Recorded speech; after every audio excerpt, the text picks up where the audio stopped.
Hi Rob, how are you? Great, great. How you doing, John? Yeah, I'm doing great, thank you. And so excited to be able to talk to you for this film because I know you've done some amazing work in the world of animation with Treasure Island and Princess and the Frog, a favorite of mine. So having worked on movies like that, how did that prepare you for King of Kings? Oh man. Well, the best thing is that at Disney Pixar you learn storytelling. You learn characters, and we're also big research junkies over there. So I know everything about green tree frogs that you would ever want to know from researching, Princess and the Frog. And so when this project came along, it was like, oh, okay, good. I really get to. I'm a Bible-y guy myself. I was an acolyte when I was a kid. I was a lay reader as an adult, and it really gave me a chance to sink in, dig my teeth into the greatest story ever told, and to really look at these characters and flesh them out. It was just a fantastic experience. Oh, that's awesome. And of all the ways you could have told this story, and obviously all the ways it has been told before, what made that approach with Charles Dickens and his son the right one for you with this film, would you say? Yeah, well, what was great is that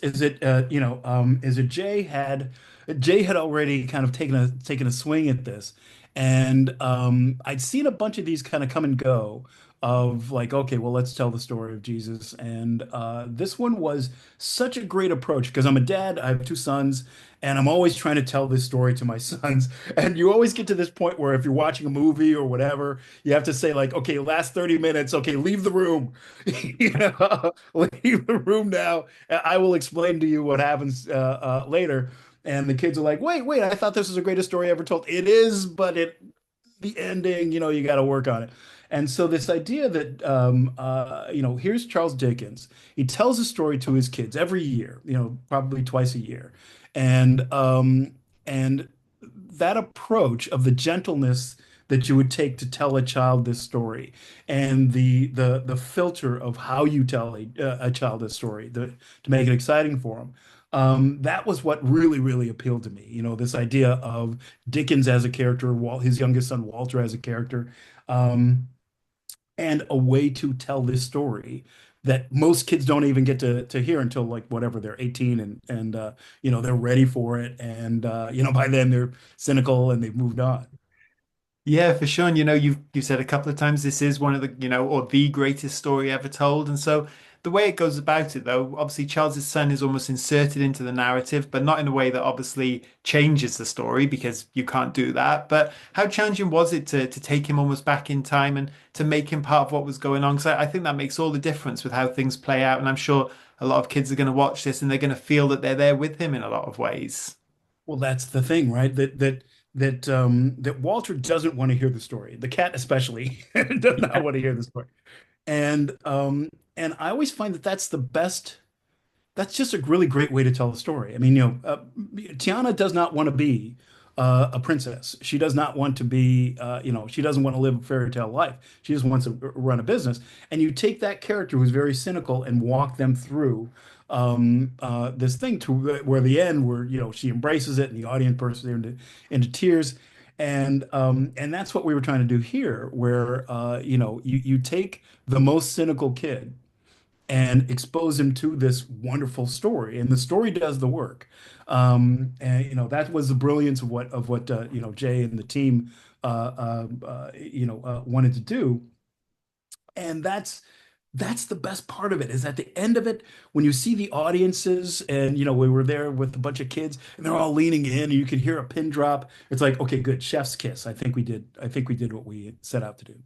Yeah, awesome. And this film, a fantastic cast from top to bottom. You've obviously got names like Oscar Isaac, Mark Hamill, Kenneth Branagh, and then in the supporting cast, D. Bradley Baker, James Arnold Taylor, Jim Cummings, who obviously Princess and the Frog. So Yeah. to have a Yep. cast like this on a film you've written, what does that mean to you? And to just, see the way they brought these characters to life. Oh yeah. Well, that was the best thing, is that the producers were kind of slipping me like, okay, here's some of the production artwork and here's some of the test animation and stuff. And then they started to say, Rob, you're gonna be blown away by this cast. Once, and you wouldn't believe who's saying yes to doing this. And then when they started telling me, I was like, okay, well, we're on Earth 2 because I do not this is I'm one unworthy, unworthy. But what's great is that you get with this, every one of those great actors made their parts, really took their parts and ran with them. And so you really have these wonderful nuanced portrayals in every little part. It's truly wonderful. Yeah, for sure. And when it came to obviously this being an animated film, why do you think that benefited the story you were telling here compared to had this been a live action project, for example? With some really Yeah. beautiful visuals in the film as well, of course. Well, yeah, I mean that's one thing, right? If you were to build all the sets and it's got scope, I mean that's it, that's one of the wonderful things is that like, you're seeing these cities and you're seeing, everything the way it is. I'm sure you could do it. I know that MoFac, among other things, they do special effects and they probably could have worked it out. But some of the miracles, um, are just so much better portrayed in animation. And the best thing I always find with animation, good animation, is that you forget that it's animated at a certain point in the movie. You're just watching a movie, you're watching characters, you're wrapped up in it, you're emotionally engulfed in it, and that's the best part. I mean, that's the magic of animation. Disney knew it. When I was working with John Lasseter, he knew it. These guys are just the best stories can be told in the best ways through animation. Yeah, for sure. And I know you spotted the shield in the background there, so I've got to ask you about Captain America. I really enjoyed Brave New World, and I Oh, know a thank you. lot has, a lot's changed with the Serpent Society, the leader, that kind of thing. But was there anything you were disappointed to say goodbye to, or do you think that's just part of the process of working on a film like that one? Part of the process. That Yeah. there are so many.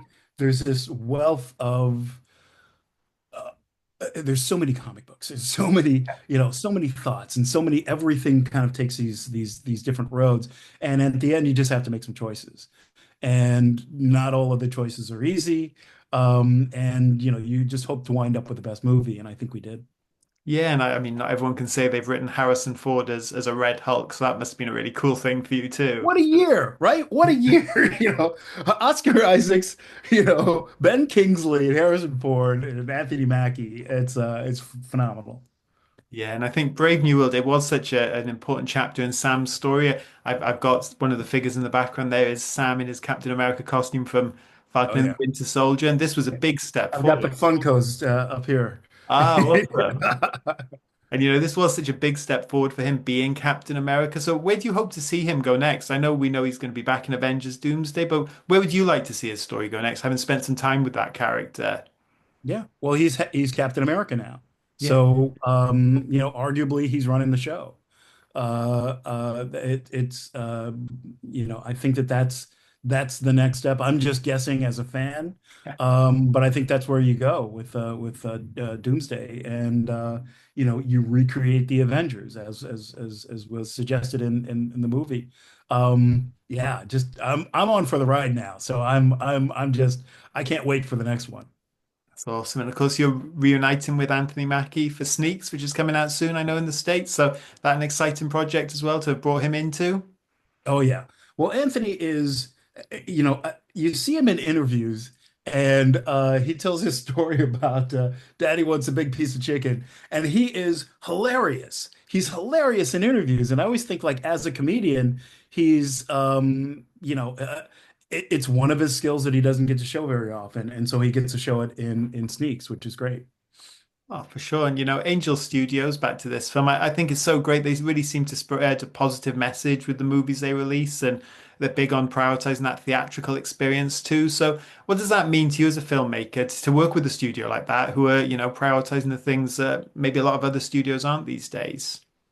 Well, that's what's great. I mean, when we found out that Angel was interested in it, it meant, to me, it meant, okay, good. We're going to be treated well. We're going to be, it's going to get the exposure that the film deserves.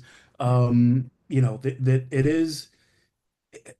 for so many people, they'll say like, well, we've heard the story before and, whatever. I'm like, yeah, you're an adult. You've heard the story. This is not for you. This is for kids. This is so your kid can sit in a room and watch it over and over again as kids are wont to do, and they will learn the full history.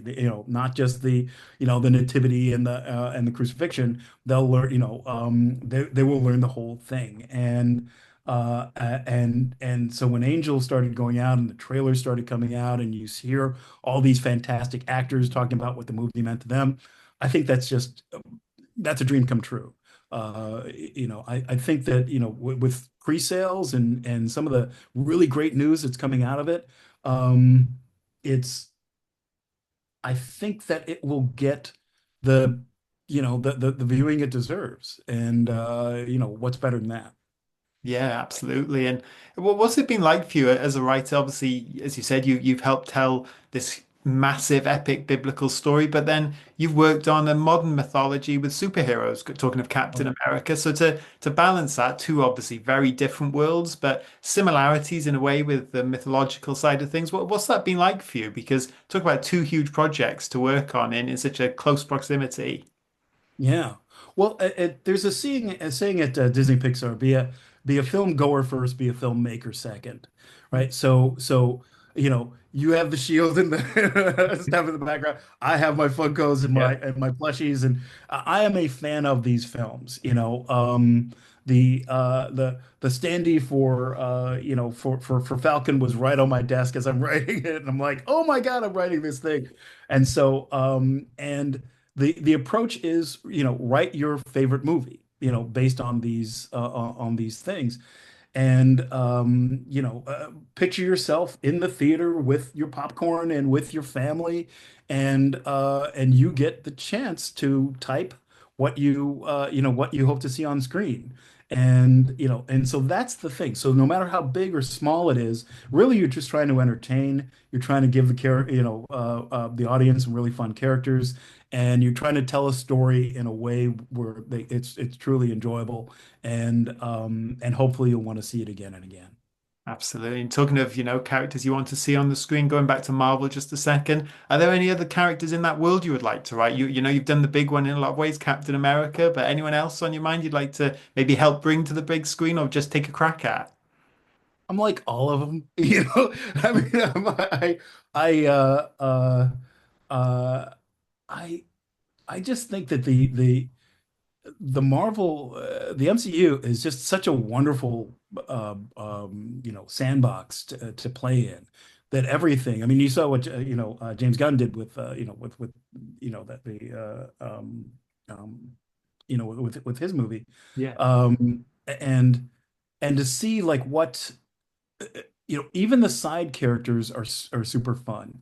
It's good to see the Fantastic Four coming back around. It's Yes. good to see Doctor Doom coming into play. I was like, oh, good. I can't wait to see that. Played by a fantastic actor once again. Great actors finding great parts. Um, I just think that the sandbox is so deep there that anywhere you go, you can just have a lot of fun. For sure. Well, Rob, thank you so much for taking the time today. Congratulations on King of Kings. Captain America 2, I think is a really underrated Marvel film that I know as a fan, people are going to appreciate as time goes on, as they already do. And it's been awesome speaking to you. So thank you. Oh, thank you, Jeff.